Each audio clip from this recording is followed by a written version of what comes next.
नमस्कार। आज हम इस ई व्याख्यान के माध्यम से औरंगजेब के समय में हुए सीमांत विद्रोह नॉर्थ ईस्ट और नॉर्थ वेस्ट के बारे में अध्ययन करेंगे।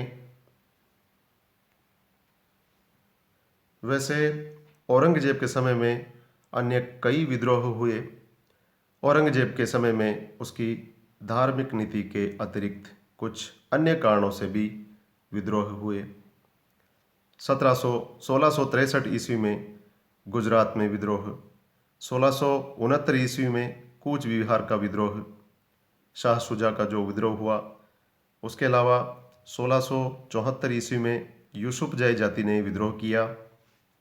1699 ईस्वी में इलाहाबाद में जो विद्रोह हुआ। इसके अलावा 1699 ईस्वी में जो विद्रोह हुआ और 1707 ईस्वी में कश्मीर का विद्रोह औरंगजेब के समय में हुआ। बीकानेर के शासक, पालामऊ के राजा, मोरग के शहजादे और कुमायूं के राजा ने भी विद्रोह किए, परंतु यह सभी विद्रोह साधारण रहे और सभी को सरलता से दबा दिया गया। यूरोपियन जातियों में से पुर्तगालियों और अंग्रेजों से भी समय समय पर औरंगजेब का संघर्ष हुआ। युद्ध स्थल पर मुगल शक्तिशाली सिद्ध हुए और अधिकांशतया यूरोपियनों को संधि करने और कर देने के लिए बाध्य किया गया, परंतु समुद्र पर उनकी लूटमार रोकने में औरंगजेब असफल रहा। औरंगजेब के समय का एक प्रमुख विद्रोह उत्तर पश्चिम की सीमांत जातियों का विद्रोह था। उत्तर पश्चिम की सीमा पर रहने वाली वे अफगान जातियां पंजाब के मैदानों में आकर लूटमार करती थी और उत्तर पश्चिम की तरफ से पश्चिम की ओर जाने वाले व्यापारिक काफिलों को यह जातियां लूटती थी, क्योंकि यही उनकी जीविका का मुख्य साधन था। मुगल बादशाह समय समय पर उनसे युद्ध करते थे अथवा समय समय पर उनको शांत रहने के बदले में धन देते थे। स्वयं औरंगजेब भी उनको धन देकर शांत रखने का प्रयत्न करता था, परंतु तब भी उन्होंने मुगल सीमाओं पर आक्रमण करने की नीति को नहीं छोड़ा। विभिन्न अवसरों पर उनके विभिन्न नेता हुए जिन्होंने मुगलों को अत्यधिक परेशान किया। उनकी लूटमार की नीति का मार्ग उन्होंने नहीं छोड़ा, जबकि उनको धन बल से सभी तरीके से मुगल शासकों के द्वारा उनको दबाने का प्रयास किया, लेकिन वह अपनी लूटमार की पद्धति को नियमित रूप से अपनाते रहे। 1667 ईस्वी में यूसुफजई कबीले के नेता भागू ने भयंकर लूटमार की। यूसुफजई कबीला स्वात, बाजौर और उत्तरी पेशावर के मैदानी भाग में निवास करता था। भागू ने एक व्यक्ति को वहां के पुराने राजवंश का व्यक्ति बताकर मोहम्मद शाह के नाम से बादशाह घोषित किया। एक बड़ी सेना एकत्रित कर ली। सिंधु नदी को पार करके मुगल सीमा में लूटमार की और मुगलों के काबुल तथा कश्मीर के मार्ग को बंद कर दिया।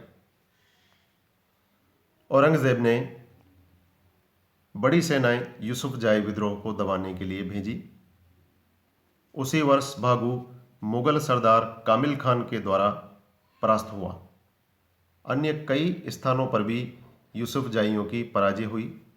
अंत में मोहम्मद अमीन खान उनके विद्रोह को कठोरता से दबाने में सफल हुआ और यूसुफजाइयों का एक स्वतंत्र राज्य स्थापित करने का स्वप्न समाप्त हुआ। 1672 ईस्वी में अफरीदी कबीले ने विद्रोह किया। यह कबीला खैबर दर्रे के निकट के क्षेत्र में रहता था। उनके नेता कमाल खान ने स्वयं को स्वतंत्र शासक घोषित किया और मुगलों के विरुद्ध एक राष्ट्रीय युद्ध घोषित करके सभी कबीलों को अपने झंडे के नीचे एकत्रित होने के लिए आह्वान किया। अमीन खान ने, जो उस समय काबुल का सूबेदार बनाया जा चुका था, इस विद्रोह को दबाने का प्रयत्न किया, परंतु एक युद्ध में उसकी गंभीर पराजय हुई। मुगलों के प्राय 10,000 सैनिक मारे गए और 20,000 स्त्री पुरुष कैद हो गए, जिन्हें मध्य एशिया में गुलामों की तरह बिकने के लिए भेज दिया गया और प्राय 2 करोड़ की संपत्ति लूटी गई। इस विद्रोह से अकमाल खान का नाम संपूर्ण पहाड़ी क्षेत्र में प्रसिद्ध हो गया और उसके सैनिकों की संख्या बढ़ने लगी। एक अन्य कबीला जाति खट्टक भी अफरीदी विद्रोहियों के साथ मिल गई। यह कबीला कोहात, बन्नू और पेशावर के निकट के भागों में निवास करता था। उनका नेता खुशहाल खान एक योद्धा और कवि दोनों ही था। खुशहाल खान ने अपनी कलम और तलवार दोनों से इस विद्रोह को नेतृत्व प्रदान किया और यह विद्रोह कंधार से अटक तक के क्षेत्र में संपूर्ण पठान जाति का विद्रोह बन गया। आरंभ में भेजे गए 2 मुगल सेनापति इस विद्रोह को दबाने में असफल रहे। औरंगजेब विद्रोह की गंभीरता को देखकर स्वयं 1674 ईस्वी में पेशावर के निकट हसन अब्दल नामक स्थान पर जाकर 1 से 1.5 वर्ष तक वह वहां पर रहा। उसने इस विद्रोह को दबाने के लिए तोपखाना और सेना की सहायता ली, परंतु साथ ही उसने कूटनीति का भी सहारा लिया। विद्रोही नेताओं को धन और बादशाह के मनसबदार बनने का लालच भी दिया गया। उनमें से कई ने शाही सेवाएं स्वीकार कर ली और कई ने शाही सेना की शक्ति के मुकाबले समझौता कर लिया। 1675 ईस्वी के अंत तक मुगलों को इस विद्रोह को दबाने में सफलता मिल गई। इस कारण औरंगजेब उसी वर्ष अमीर खान को काबुल का सूबेदार नियुक्त करके दिल्ली वापस आ गया।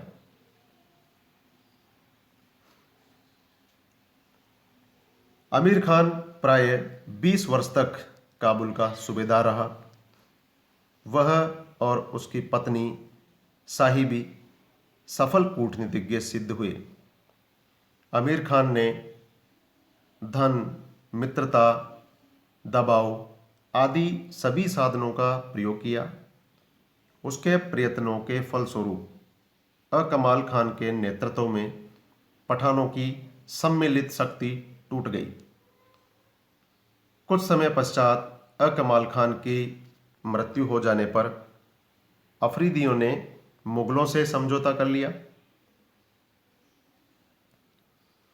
उसके पश्चात खुशहाल खान खट्टक के नेतृत्व में पठान कुछ वर्षों तक मुगलों से संघर्ष करते रहे, परंतु विद्रोहियों की सम्मिलित शक्ति के टूट जाने से विद्रोह बहुत दुर्बल हो गया।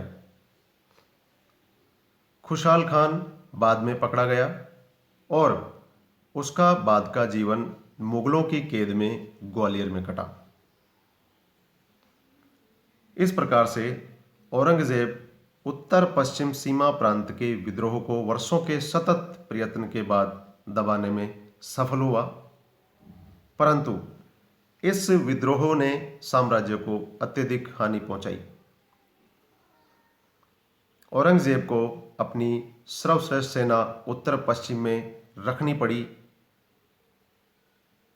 जिसके कारण वह शिवाजी की ओर ध्यान नहीं दे सका और उन्होंने 1677 ईस्वी में कर्नाटक को ही जीत लिया। उसी प्रकार जब 1679 ईस्वी में राजपूतों ने विद्रोह किया, उस समय वह उनके विरुद्ध अफगान सैनिकों का प्रयोग नहीं कर सका, क्योंकि उसे उन पर पूर्ण विश्वास नहीं रहा था और वह अफगान सैनिकों की भर्ती कर सका। तो इस प्रकार से हमने देखा कि उत्तर पश्चिमी सीमांत विद्रोह में औरंगजेब को अपनी शासन की अत्यधिक शक्ति का प्रयोग करना पड़ा। काफ़ी लंबे समय तक संघर्षरत रहने के बाद वह उस विद्रोह को दबाने में सफल रहा, लेकिन उसको अन्य स्थानों पर, भारत के अन्य जगहों पर उसको इस बात का हानि भी उठानी पड़ी, जैसे कि वह शिवाजी के विद्रोह को नहीं दबा पाया और 1677 ईस्वी में कर्नाटक को जीत लिया। उसी प्रकार से 1679 ईस्वी में राजपूतों ने जो विद्रोह किया, उस विद्रोह में भी वह अफगान सैनिकों का प्रयोग नहीं कर पाया, क्योंकि औरंगजेब को उन पर विश्वास नहीं रहा था और इसी अविश्वास के कारण उसने अफगान सैनिकों की भी भर्ती नहीं की। तो उत्तर पश्चिम सीमांत विद्रोह औरंगजेब के लिए, मुगल साम्राज्य के लिए सही साबित नहीं हुआ और अत्यधिक शक्ति का इसमें प्रयोग करना पड़ा। नेक्स्ट हम देखते हैं उत्तर पूर्व का विद्रोह असम का। शाह शुजा के अव्यवस्थित शासन और उत्तराधिकार के युद्ध के कारण असम और कूच बिहार के शासकों को मुगलों के विरुद्ध खड़े होने का साहस हुआ। 1661 ईस्वी तक मुगल इस ओर ध्यान नहीं दे सके। जब औरंगजेब अपने सिंहासन पर दृढ़ हो गया, तब उसने मीर जुमला को बंगाल का सूबेदार नियुक्त किया और उसे असमियों पर आक्रमण करने के आदेश दिए। 1 नवंबर 1661 ईस्वी में मीर जुमला ने कूच बिहार की राजधानी को जीत लिया। असम के पूर्वी और मध्य भाग पर अधिकार कर लिया। 1662 ईस्वी में गढ़गांव के राजा को परास्त करके उसकी राजधानी को जीत लिया तथा इसी प्रकार मुगलों की सत्ता को असम में स्थापित कर दिया। 10 अप्रैल 1663 ईस्वी को बीमारी से मीर जुमला की मृत्यु हो गई। मीर जुमला को असम की विजय का श्रेय जाता है। मीर जुमला के पश्चात शाइस्ता खान को बंगाल का सूबेदार नियुक्त किया गया। उसने भी अराकान के राजा को परास्त किया और अगले 4 वर्ष तक असम पर मुगलों का अधिकार रहा, परंतु उसके पश्चात अपने राजा चक्रध्वज के नेतृत्व में असमियों ने असम और उसकी राजधानी गुवाहाटी को जीतने में 1667 ईस्वी में सफलता पाई, परंतु 1670 ईस्वी में असम में आंतरिक संघर्षों के कारण 11 वर्षों में 7 राजा बदले। इस अस्थिरता के काल में 11 वर्षों में 7 राजा बदलते रहे। इसका लाभ मुगलों ने उठाया। यद्यपि कामरूप पर मुगलों का आधिपत्य न हो सका, परंतु कूच बिहार के राजा ने मुगलों की अधीनता स्वीकार कर ली। तो इस प्रकार से आज हमने इस ई व्याख्यान के माध्यम से उत्तर पूर्व की असम के विद्रोह के बारे में अध्ययन किया और उत्तर पश्चिम का सीमांत जातियों का, कबीलाई जातियों का जो विद्रोह था उसके बारे में हमने अध्ययन किया। औरंगजेब ने किस तरीके से इस विद्रोह को दबाने में सफलता प्राप्त की, कितने समय तक वह इनसे संघर्षरत रहा और इस विद्रोह को दबाने में उसको किन कठिनाइयों का, किस प्रकार की हानि उठानी पड़ी, उसके बारे में हमने अध्ययन किया। धन्यवाद।